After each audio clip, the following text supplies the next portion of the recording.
Good morning উড়ানের নতুন একটা দিনে তোমাদের সকলকে স্বাগত। আজকে মে, তো আমরা এখন বাড়ি যাচ্ছি। আজকে যাওয়ার কথা ছিল। এই যে সব লাগেজ এখানে রয়েছে। এবার আমরা বেরিয়ে পড়বো। গাড়ি চলে এসেছে, গাড়ি বুক করে দেওয়া থাকে, কারণ রিস্ক নেব না বলে। তো চলো, আজকে কিভাবে বাড়ি যাচ্ছি, সারাদিনটা কেমন কাটছে অবশ্যই তোমাদের সাথে শেয়ার করব। এই যে নিচে চলে এলাম। আমাদের গজা ওকে একদম কভার পরিয়ে ঠিক করে সেট করে রেখে যাচ্ছি যাতে ধুলো না পড়ে। এতদিনের জন্য যাচ্ছি তো, মোটামুটি 2-3 সপ্তাহ। ধুলো পড়লে একদম গাড়িটা খারাপ হয়ে যাবে, সেই জন্য একদম কভার করে যাচ্ছি।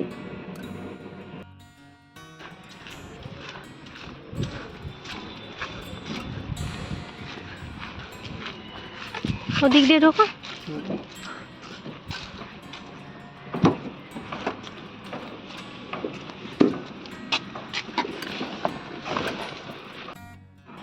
সকাল সকাল ওয়েদারটা বেশ ঠান্ডা ঠান্ডা, ভালোই লাগছে। আমাদের সারজাপুরের রাস্তা একদম খালি এখন।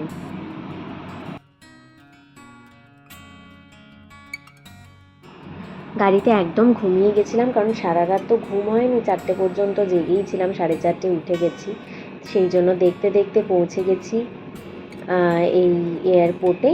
তো এবার আমরা চলে যাব যেখান থেকে এন্ট্রিটা ঢুকবো। আমরা ডিজি যাত্রা দিয়ে এন্ট্রি করলাম। এই যে বোর্ডিং পাস পেয়ে গেছি। ডিজি যাত্রা দিয়ে খুব তাড়াতাড়ি এন্ট্রি হয়ে গেল। অ্যাপ ডাউনলোড করে, জানোই আজকাল অ্যাপ ডাউনলোড করে হয়ে যায়। এবার আমাদের যে ব্যাগেজ ট্যাগ সেটা নিয়ে নিতে বললো, সেটা আমরা নিজেরা নিয়ে নিলাম। আর রাজা এখন চেক ইন লাগেজটা দিতে গেছে। একজনকেই ঢুকতে দিচ্ছে, আর আমি এখানে লাগেজ নিয়ে দাঁড়িয়ে রয়েছি। সিকিউরিটি চেক ইন আমাদের কমপ্লিট হয়ে গেছে। এবার আমরা লাউঞ্জে যাব। খুব টেনশনে ছিলাম, কারণ আমার মনে হচ্ছিল ব্যাগ বেশি, কিন্তু চেক ইন করার সময় হ্যান্ড ব্যাগেজ নিয়ে যেতেই হয়নি, সেই জন্য অসুবিধা হয়নি কিছু। আগেই ব্যাগ ট্যাগ লাগিয়ে রাজা গেছিলো, আমি বাইরে দেখালামই দাঁড়িয়েছিলাম। তো দেখি এবার লাউঞ্জে, প্রচণ্ড খিদে পেয়েছে, একটু ব্রেকফাস্ট করব। এই যে আমরা লাউঞ্জ অ্যাক্সেস পেয়ে গেছি, বসে গেছি এখানে, লাগেজ রেখে দিয়েছি। প্রচণ্ড খিদে পেয়েছে, যেহেতু সকালবেলা কিছু খেয়ে আসিনি, সেই জন্য খুব খিদে পেয়ে গেছে আমাদের। খালি পেটেই চলে এসেছিলাম।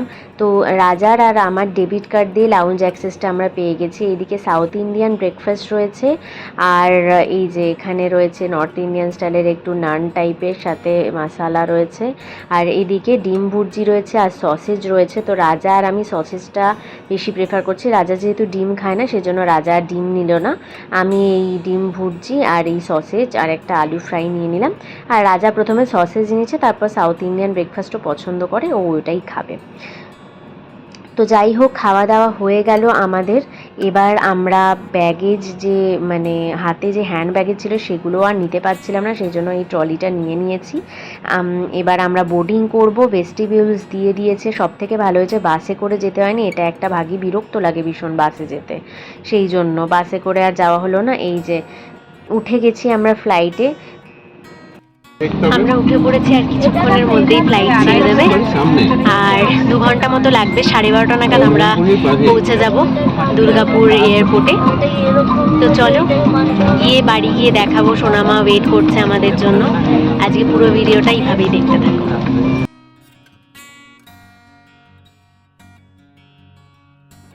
এই যে 2.5 ঘন্টা পর আমরা দুর্গাপুর এয়ারপোর্টে নেমে গেছি। যতটা গরম ভেবেছিলাম ততটা কিন্তু নয়। আমরা নেমে গেছি, একদম গরম লাগছে না। খুব সুন্দর ওয়েলকাম করেছে দুর্গাপুর আমাদেরকে, গরম ছাড়া, কারণ কালকে প্রচুর ঝড় বৃষ্টি হয়েছে। তো এখন আমরা বাসে করে সোজা এয়ারপোর্টে চলে যাব। বাসটা ফুল হয়ে গেছে, এই বাসে হয়তো আর যাওয়া যাবে না, নেক্সটটায় যাব। আর তারপর ওখান থেকে ওলা করে নেব। দেখা যাক কতক্ষণ লাগে সময়। তো চলো দেখতে থাকো ভিডিওটা।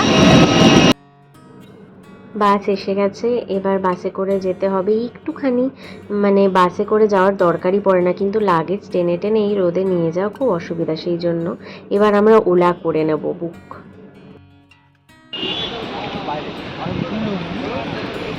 এটা ঢুকবে, দেখো তো, এটা ঢুকবে, দেখুন তো।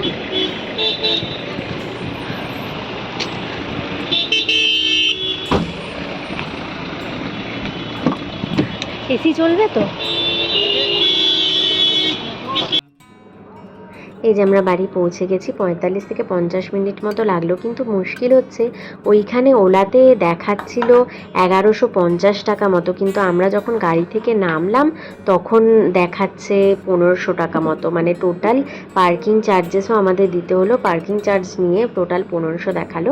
অ্যাপে 1477 মতো এরকম দেখাচ্ছিল, 1500 সামথিং আমাদেরকে পে করতে হলো। এটা একটা ডিফিকাল্ট মানে বাজে জিনিস আর কি, অনেকটাই টাকা লেগে গেল। যাই হোক, আর কি করা যাবে, এতক্ষণ পর বাড়ি পৌঁছালাম, এটাই বড় কথা। এত গরমের মধ্যে যে অসুবিধা হলো না গাড়ি পেতে, সেটাই।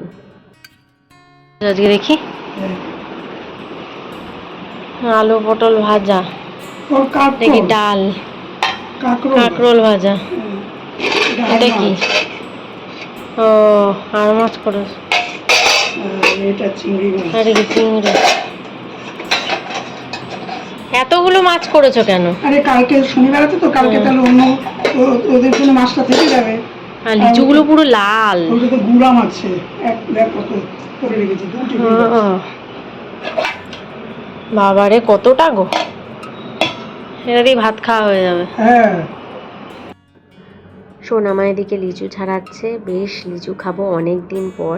আর রাজাকে আমি আবার ডাকতে এলাম স্নান করতে যাওয়ার জন্য, ও তো এসেই অফিসে বসে পড়েছে। যাই হোক, এবার আমরা খেয়ে দিয়ে এখন রেস্ট নেব, আর বিকেলবেলা দেখি কোথাও বেরোবো। তো আজকে না, প্রচণ্ড টায়ার্ড, যতই ফ্লাইটে করে আসি একটা গরমে টায়ার্ডনেস রয়েছে। কেমন বানিয়েছে? দারুণ বানিয়েছে। এই যে সন্ধেবেলা না, এখন রাত্রি হয়ে গেছে, রাত্রিবেলা ভাবলাম যে আজকে দই বড়া খাবো, ঠান্ডা ঠান্ডা দই বড়া খেতে বসেছি। যাই হোক, আজকে সারাদিনটা ভালোই কাটলো, বাড়ি এলাম, খুব ভালো লাগছে, অনেক দিন পর জায়গা চেঞ্জ হলো। যদি ভিডিওটা ভালো লেগে থাকে please like, share and subscribe করে দিও। দেখা হচ্ছে আগামী দিনে আর একটা উড়ানের দিনে। ততদিন পর্যন্ত সবাই ভালো থেকো, সুস্থ থেকো, টাটা।